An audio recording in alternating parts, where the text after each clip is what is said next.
I'm going to take my second quarter exam in history. Okay, world history, okay? So your books are, you have 3 books here.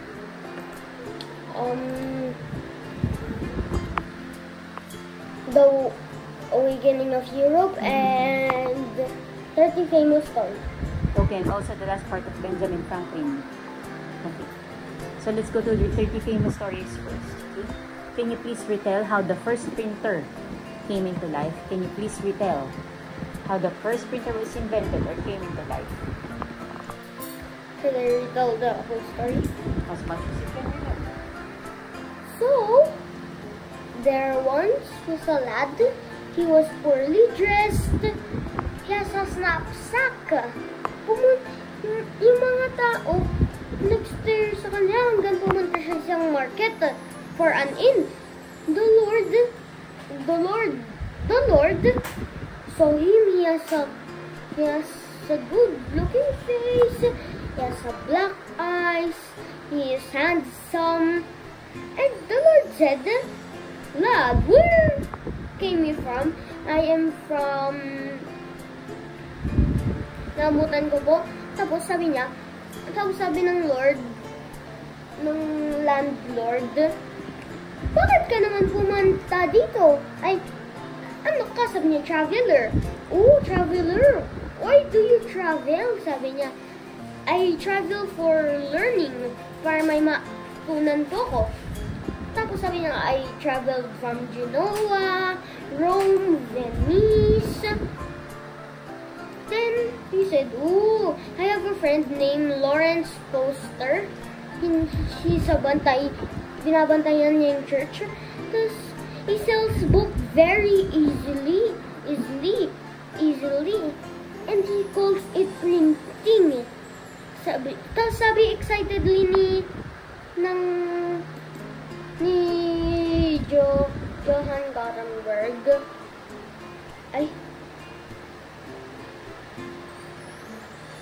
John Gutenberg. Ano? Tell me where he is. He just live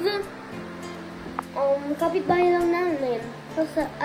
Doon siya andun sa beach, malapit sa bahay niya. Tapos pumunta na siya doon. Nung na-meet niya si Lawrence Foster, nag-usap sila, sinaw niya how to print.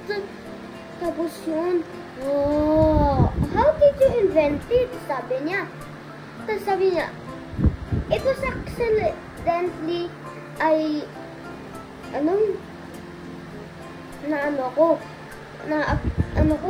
na-invent ko." Una kasi, yung mga granddaughters ko,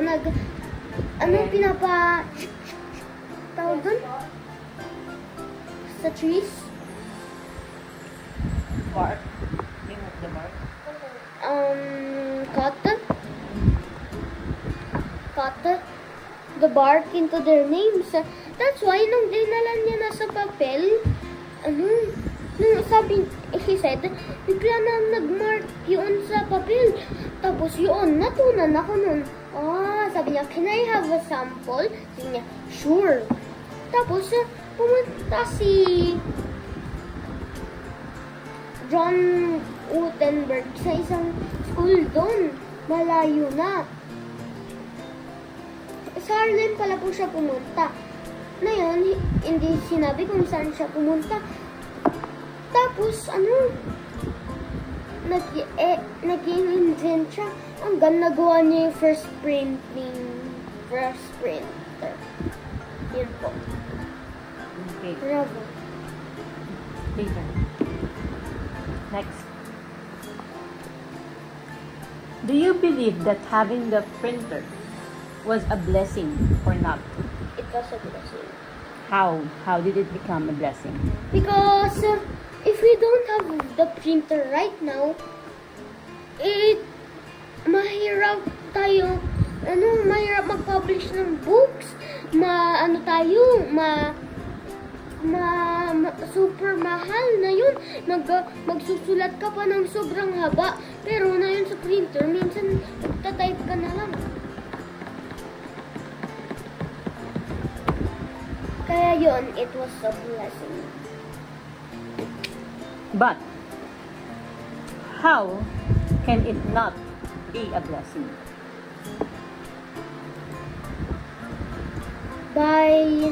Pag tinatype mo mali, yung mga tinatype mo hindi magaganda, bad words, tapos yun po.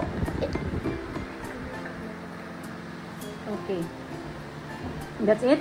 Yes. Next. What did James Watt observed and learned by watching the tea kettle? What did James Watt observe and learned with the tea kettle? Should I read out the whole story? Okay, just answer my question. What did James Watt observe and learned with the tea kettle?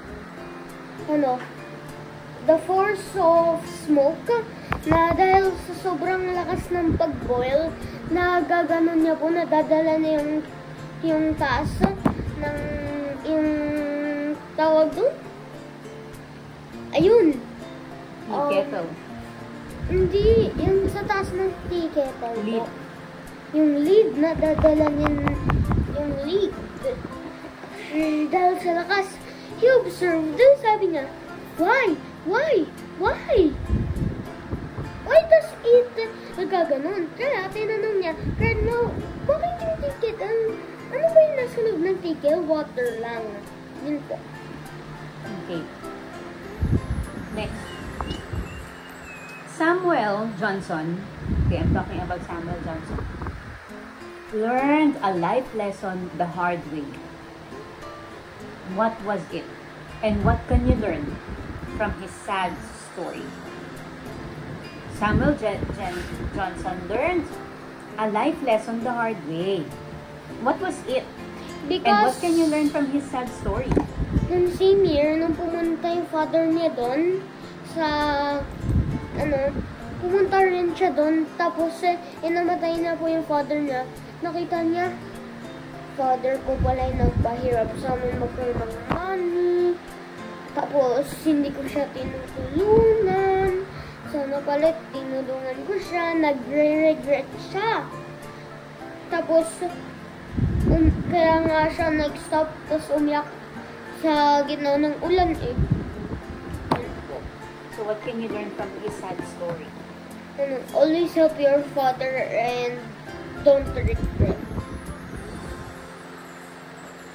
Okay, next we'll have Benjamin Franklin. Okay? Pwede awakening. Okay. So let's have awakening first. Awakening of Europe. Why did the massacre of Saint Bartholomew happen? Why did the massacre of Saint Bartholomew happen? What's the reason why it happened? Because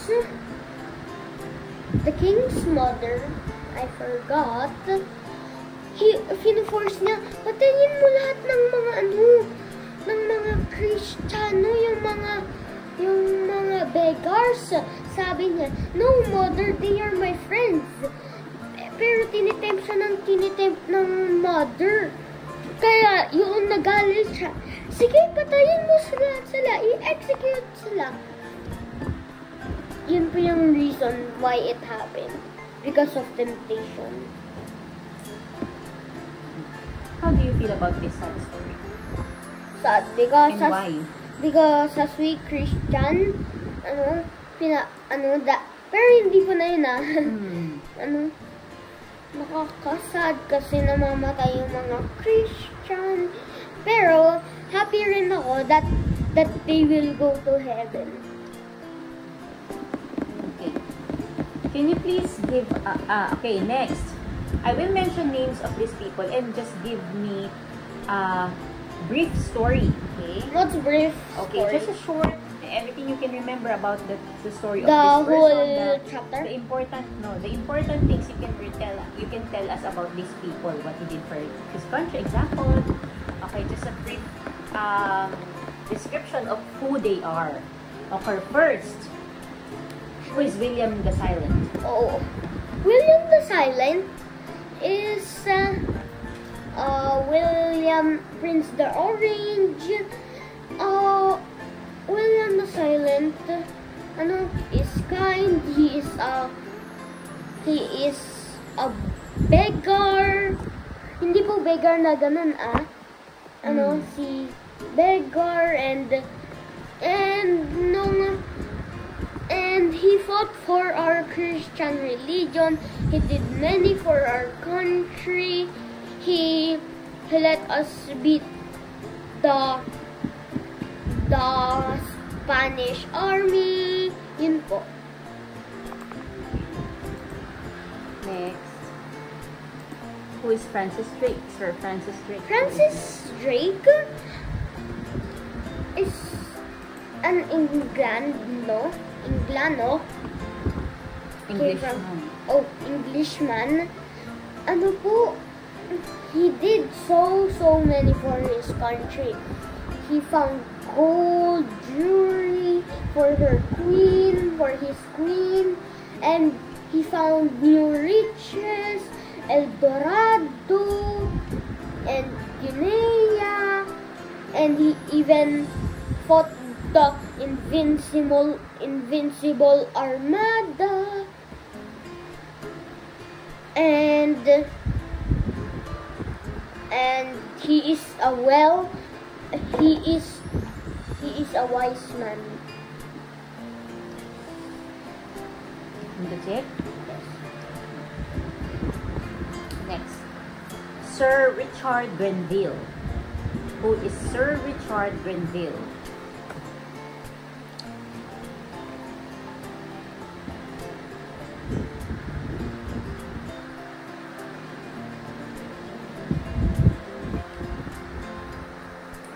Richard Grenville?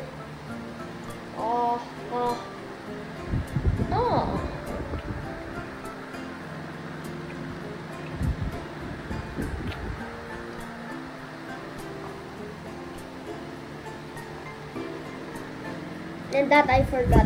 Let's skip. Okay. And then 0 Okay, points. last would be William Shakespeare. Who's William Shakespeare? William Shakespeare is a poet.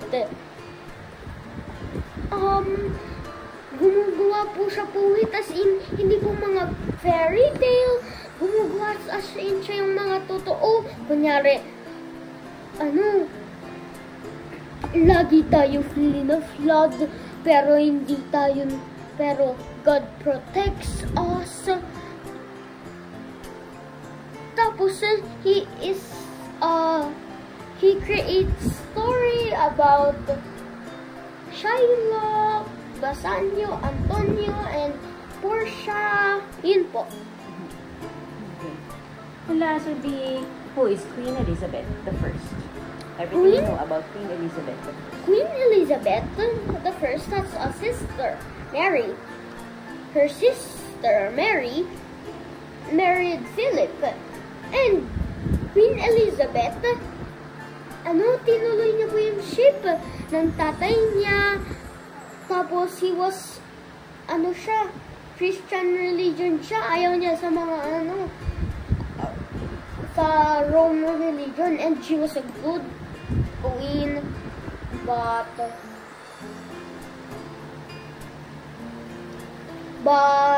I can say, she's mad at God. Okay. That's it? Yes. Okay. Can you please retell the story of the Armada? Of the Great Armada. So, Drake was famous around England.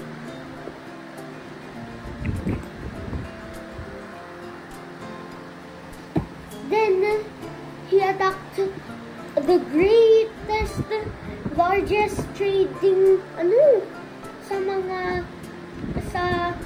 sa Spain. He bought jewels, gold, home, and even spices from India. Tapos, pumunta pa nga siya sa isang seaport. Ang daming rich doon, mga Spaniards. Tapos, sa akala ng mga Spaniards, friend sila, yung pala, foes sila. Nasabi nila, down dogs. Tapos, nag-send ng spicy si Drake kung ano ginagawa nila. They were preparing Pero hindi dumating eh. Tapos, one day, nagbo-bowl si Drake with his sea captains. With his friends, sea captains rin. Like him. Tapos sinabi, yung may there is a Spanish ship. Super laki niya. Tapos sabi niya, night na tayo mag-attack para walang masasaktan. Para secret lang tayo. Tapos, night naman, yung bell nag-rang. Tapos, dahil maliliit ships nila, mas mabilis sila, tapos dinidrown nila sila kung saan malalim, tapos may mga cannons rin sila. Tapos, in 2 days has last the battle. 700 na lang natira, and 4,000 700 men lang natira and 4,000 men lost. Dahil sira na yung Great Armada nila na parang nawala rin yung 700. Unti na lang. Parang I can estimate it 50 or 27. Unti na lang sila. Yung iba kasi na-drown, yun po. Next. Do you have any favorite sailor from the chapters we have read? And why was he your favorite? Drake. Why? Sir Francis Drake. He did so many for his country. He fought for his country. And even the Christian religion. Like William the Orange. He brings... And he was a good sailor. He was a fast, and I admire him. Okay, now let's go to the last book, which is Benjamin Franklin, okay? Ben went to France with his grandchildren, right? With 2 of his grandchildren, to be exact. Tell us how he was welcomed there, and why. Nung dumating na nga po yung news sa France na nagdadahingan yung mga tao. Normal lang daw yung suot ni Ben. Pero para sa France, super rich na yun. Sinasabi nila? Welcome, Dr. Francis! Make noise! Tapos yun, happy siya. And he was welcomed there. Tapos hindi niya kailangan maging super ayos damit para mapansin siya ng mga tao. Humble siya. Yun po. That's how he was welcomed.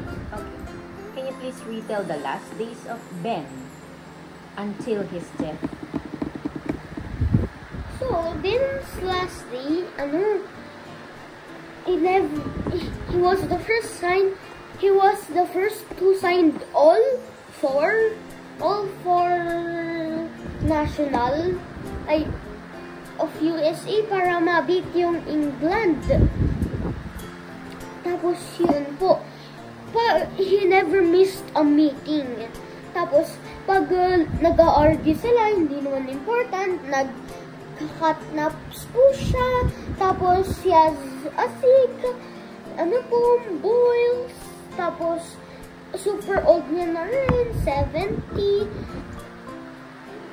Kaya hanggang namatay po siya. How much do you think he loved America and why? Let's say 1,000 to over 1,000. Why? Because he died for his country. He fought for his country. Pinapunta siya para ma-help yung country niya. Tapos he was like a hero. And he invented many things that make USA better. And he even invented the United States. Okay. Ay, hindi niya in-invent yun. Binag-unite lang sila. Okay. Which part of Ben's life inspired you the most? Or which part of Ben's life inspired you most? All. Why? Because from his bata pa lang, ang talino na rin. Tapos although naughty siya, tapos ang galing niya rin mag-swim. Gusto ko yung gano'n. Tapos free siya mag-swim sa lake. Pero tayo hindi na. Yun po. What was Tapos the book? nag-i-invent siya ng mga good people. Nag-i-invent siya para magpabuti yung lightning rod papunta sa baba ng Earth. Yun po. Okay, thank you. That's all.